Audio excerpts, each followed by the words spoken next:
नमस्कार मंडळी, माझं नाव वासंती आणि स्वागत आहे तुमचं माझ्या यूट्यूब चॅनेलवरती.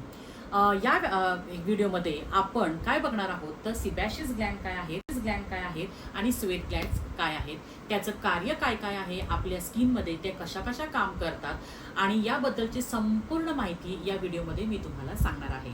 सो हा व्हिडिओ शेवटपर्यंत नक्की बघा. मध्ये स्किप केलं तर बरीचशी इन्फॉर्मेशन तुमची निसटून जाऊ शकते. सो व्हिडिओ शेवटपर्यंत नक्की बघा.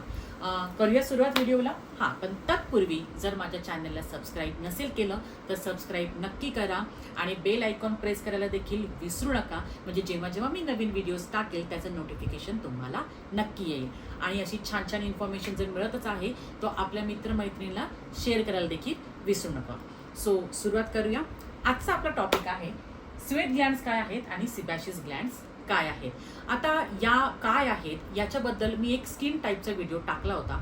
तुम्ही जर तो व्हिडिओ बघितला नसेल तर डिस्क्रिप्शनमध्ये मी त्याची लिंक तुम्हाला नक्कीच देते. तो व्हिडिओ पहिल्यांदा नक्की बघून घ्या, म्हणजे त्याच्याशी रिलेटेडच हा टॉपिक आपला आहे.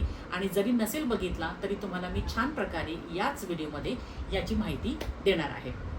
आता स्किन टाईप जेव्हा मी शिकवल्या होत्या त्यात मी सांगितलं होतं की आपल्या स्किनमध्ये या ज्या दोन ग्लँड्स आहेत, म्हणजे या ज्या ग्रंथी आहेत, त्यांचं कार्य खूप महत्त्वाचं आहे. या ग्लँड्स जेव्हा आपल्या शरीरामध्ये कार्यरत असतात तेव्हा आपल्या शरीराच्या बऱ्याचशा गोष्टीमध्ये चेंजेस होत असतात. आपल्या बऱ्याचशा गोष्टी त्याच्याशी निगडीत असतात असं म्हणता येऊ शकतं. काय आहे ना की आपण जेव्हा आपल्या शरीरामध्ये एखाद्या गोष्टी चेंजेस पाहत असतो त्या या सगळ्या ग्रंथींमुळे होत असतात. स्किन टाईपमध्ये आपल्याला जे महत्त्वाचा पॉईंट आहे तो म्हणजे आपल्या स्किनचे लेयर्स. मी तुम्हाला ते स्किनच्या लेयरची आकृती देत आहे, ती तुम्ही पाहत असाल.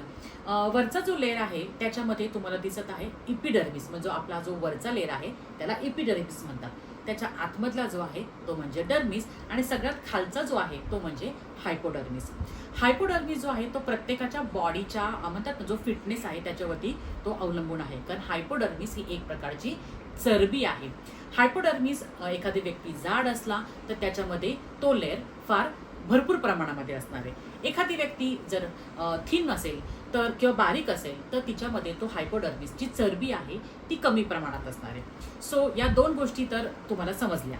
आता वरती जो इपिडर्मिस आणि डर्मिस या दोन गोष्टी ज्या आहेत त्या स्किनचा महत्त्वाच्या लेयर्स आहेत आणि त्यामध्येच या ज्या ग्लँड्स आहेत त्या कार्यरत असतात. आपण पहिल्यांदा जे बघणार आहोत त्या म्हणजे आहेत की स्वेट ग्लँड. आता स्वेट ग्लँडमध्ये दोन प्रकार येतात, ठीक आहे. आता ते दोन प्रकार कोणते तर एक आहेत इक्राइन ग्लँड्स आणि दुसऱ्या ज्या आहेत त्या म्हणजे आहेत आपल्या ॲपोक्राइन ग्लँड्स. आता या दोन ग्लँड्स काय कार्य करतात सो आणि त्या कुठे असतात तर त्याचं मी एक तक्ता इथे देईनच आणि मी तुम्हाला सांगते की त्या कुठे कुठे असतात. आता इक्राइन ग्लँड ज्या आहेत त्या आपल्या संपूर्ण शरीरामध्ये असतात, संपूर्ण शरीरात.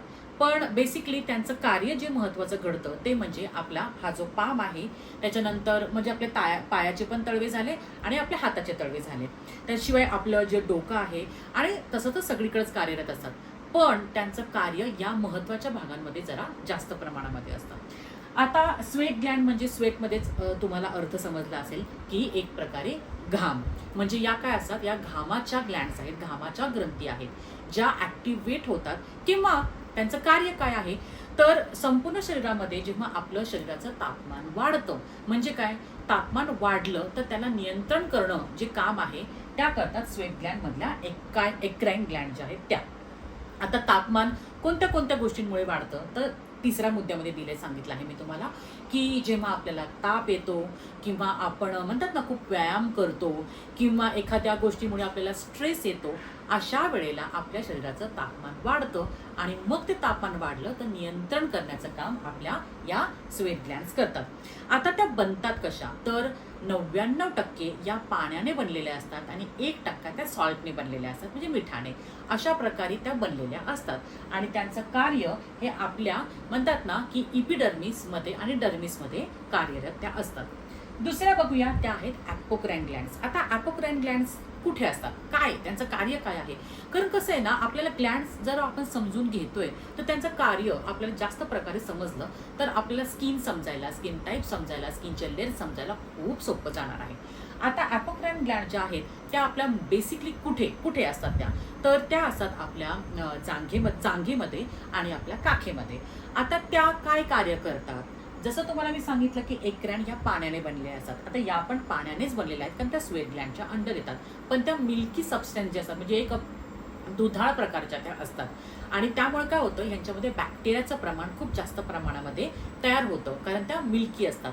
आणि त्यामुळे काय होतं जेव्हा आपण खूप घाम आपल्याला येतो म्हणजे मग काखेमध्ये असू दे जांघांमध्ये असू दे तर त्याचा एक स्मेल येतो कारण तिथे काय होतो बॅक्टेरिया तयार होतो. आणि म्हणून या ज्या ॲपोक्राइन ग्लॅन्ड्स आहेत या एक्रॅन ग्लॅन्ड्सपेक्षा थोड्याशा वेगळ्या आहेत. आता जेव्हा आपण म्हणतो की त्या ॲक्टिवेट होतात तेव्हा काय होतं तर आपल्याला खूप प्रकारे घाम येतो आणि आपल्याला काय होतं ना असं अनकम्फर्टेबल असं वाटायला लागतं. मग त्यासाठी आपल्याला खूप काही गोष्टी शरीरामध्ये करणं गरजेचं आहे. म्हणजे तुम्हाला जसं मी मागच्या व्हिडिओत पण सांगितलं पाणी भरपूर पिणं गरजेचं आहे. शरीराचं तापमान मेंटेन ठेवण्यासाठी तुम्ही म्हणतात ना की जेव्हा उन्हामध्ये बाहेर पडतात तेव्हा स्कार्फ बांधणं किंवा बाकीच्या गोष्टी केअर करणं गरजेचं आहे. ठीक आहे. सो मला असं वाटतं की एक्रॅन ग्लॅन्ड्स आणि ॲपोक्राइन ग्लॅन्ड्स मी तुम्हाला छान प्रकारे समजून सांगितलेल्या आहेत.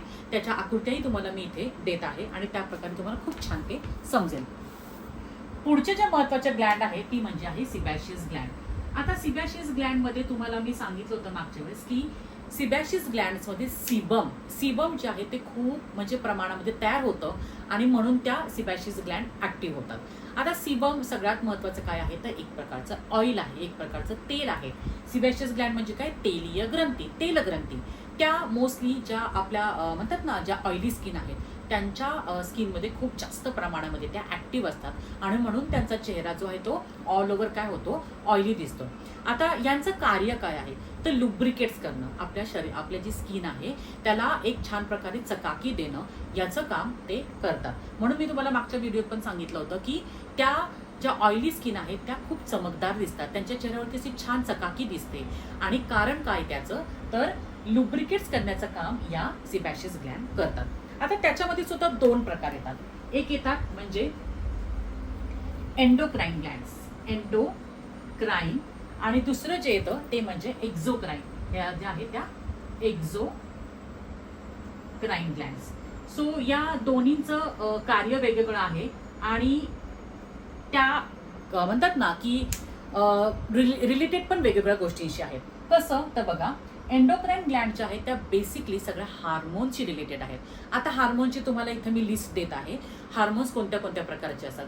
आता थायरॉइडचे हार्मोन्स तुम्हाला माहिती आहेत, त्याच्यानंतर पिच्युटरी हार्मोन्स काय आहेत, पिनल हार्मोन्स काय आहेत, या सगळ्या हार्मोनल चेंजेस जेव्हा शरीरामध्ये घडतात. आता हार्मोनल चेंजेस बघा आपल्या वयाच्या अनेक टप्प्यांवरती आपल्याबरोबर घडतात. म्हणजे जेव्हा आपण 12 वर्षाचे होतो 12 ते 16 जेव्हा जे हार्मोन्स घडतात मग ते मुलांमध्ये असू दे किंवा मुलींमध्ये असू दे वेगवेगळ्या प्रकारचे हार्मोन त्यांच्यामध्ये ॲक्टिव्ह होत असतात.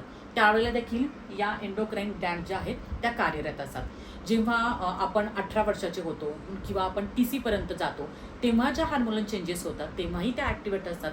जेव्हा आपण 35 पासून 50 पर्यंत जातो तेव्हाही त्या ॲक्टिवेट होतात. म्हणजे वयाच्या वेगवेगळ्या टप्प्यांवरती त्या ॲक्टिवेट होत असतात. म्हणजे काय तुम्हाला कळालं की हार्मोनल चेंजेस जसे होतात तशा या ग्लॅन्ड्स आपल्या ॲक्टिवेट होतात आणि त्यांचं कार्य हे चालू असतं. पुढच्या आहेत एक्झोक्राइन ग्लॅन्ड्स. एक्झोक्राइन ग्लॅन्ड्स या अगेन काय होतात आपल्या ज्या आहेत त्या कुठे कुठे आढळतात. एक तर सलाइवा म्हणजे आपल्या जी लाळ आहे जी आपल्या तोंडामध्ये तयार होते तिथे त्या ॲक्टिवेट असतात, म्हणजे तिथे त्या तयार होतात. दुसरी गोष्ट काय आहे की आपल्या चेहऱ्यावरती जेव्हा आपल्याला घाम येतो तेव्हा तिथे त्या ॲक्टिवेट असतात. परत सिबम म्हणजे ऑइल ह्याचं प्रमाण जेव्हा आपल्या शरीरावरती कुठं दिसून येतं बेसिकली चेहऱ्यावरती जास्त प्रमाणामध्ये दिसतं तिथे त्या ॲक्टिव्ह जास्त असतात.